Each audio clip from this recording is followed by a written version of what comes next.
这个故事如果你听起来不累，那么你的英语能力在美国日常生活是完全够用的。要持续提升英文，记得点击订阅按钮。我们开始吧。Mahito was a boy. He lived in a big city. The city had many cars. The city had many houses. Mahito lived with his mom and dad.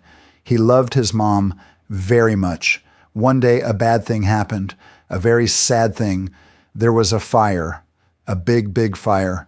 The fire was at a hospital. Mahito's mom was in the hospital. Mahito ran. He ran very fast. Smoke made Mahito's eyes hurt. He called, "Mom! Mom!" His voice was small. The fire made a big noise. His mom was lost. The fire took her. Mahito's mom died. Mahito was sad. So sad. His heart hurt. He missed his mom. He missed her all day and all night. He had bad dreams.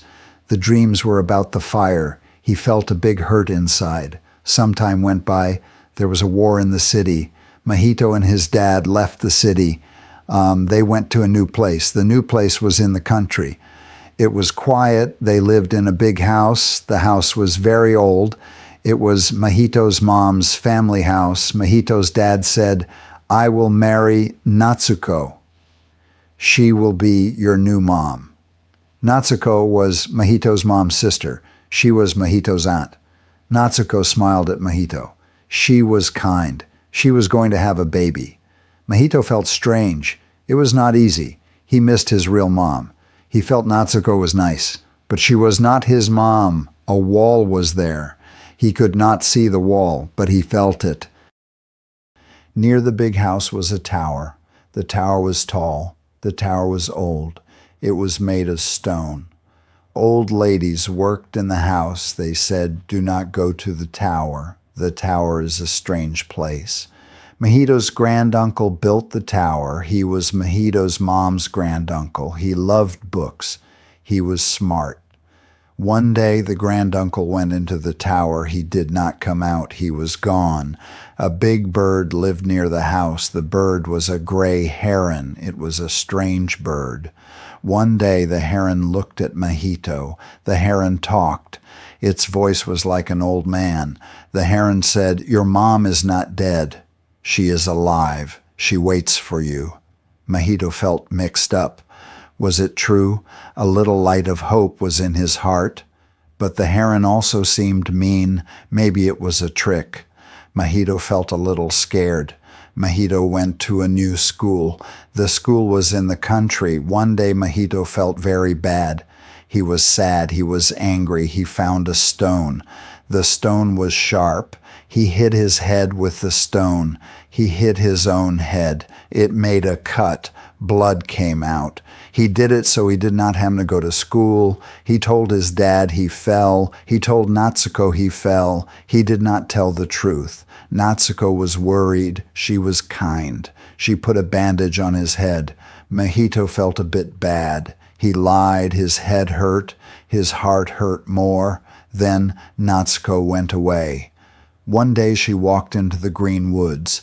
She did not come back. She was gone. Everyone in the house was worried. Where was Natsuko? The old ladies whispered. They said, "The tower took her." The talking heron came to Mahito. It said, "Natsuko is in the tower. Go find her. Your mother is there too." Mahito did not know, but he had to go. He had to find Natsuko. One kind old lady from the house gave Mahito a small doll. The doll looked like her. "This will help," she said. Mahito went to the tall tower. He followed the heron.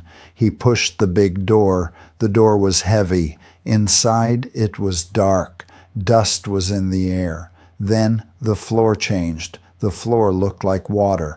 Mahito stepped in. He went down, down, down. He was in a new world. It was a magic world. The sky was a new color. There was a big sea. The heron was there. Sometimes Mahito saw a little old man's face. The face was in the heron's beak. The heron was tricky. Mahito saw little white things. They were fluffy. They floated up. They were called warawara. A young woman was there. She looked like the kind old lady from the house, but young. This young woman said, "Wara wara, go to your world. They become new babies." The young woman was strong. She was brave. She caught big fish from the sea. She fed the wara wara. Then big birds came. They were pelicans. They were scary. The pelicans tried to eat the wara wara. Mojito felt scared for the little wara wara. Then fire came, a big fire. A girl walked out of the fire. Her name was Himi. Himi made fire with her hands. She was strong. She chased the pelicans away. Himi was kind. She looked at Mojito. He felt safe with Himi. He felt he knew her. Mojito learned Natsuko was with big birds. These birds were parakeets. They were green and other colors. The parakeets talked like people. They had a king. The king was mean. The parakeets wanted to rule the magic world. Himi helped Mojito. They walked and walked. They saw strange things. Mojito had to save Natsuko. He hoped he could find his real mom, too. They found Natsuko. She was in a room. The room was made of paper. Natsuko looked sad. She looked lost. She saw Mojito. She said, "I hate you." "Go away." Mojito's heart felt a big pain, but he looked at Natsuko. He thought of the new baby. He said, "Natsuko, please come back. Please be my mother."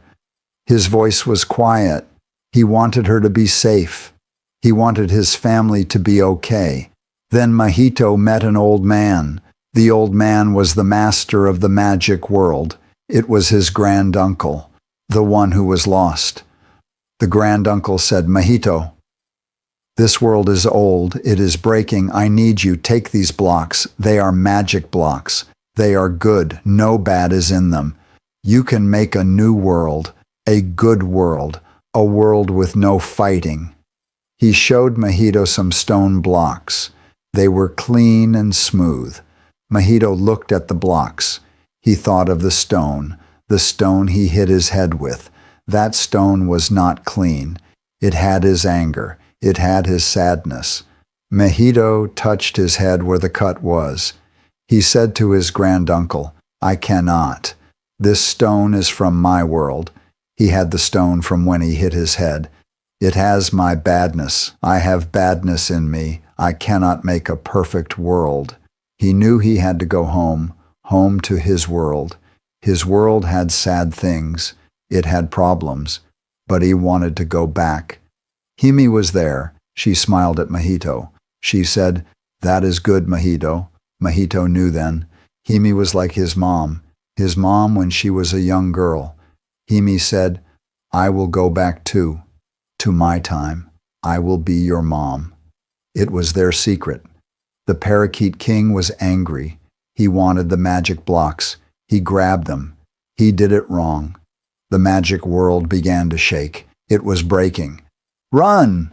Himi said. Mojito, Himi, Natsuko, and the young fisherwoman ran. The heron helped them. It showed them a door. Himi hugged Mojito. "Goodbye, my dear boy," she said.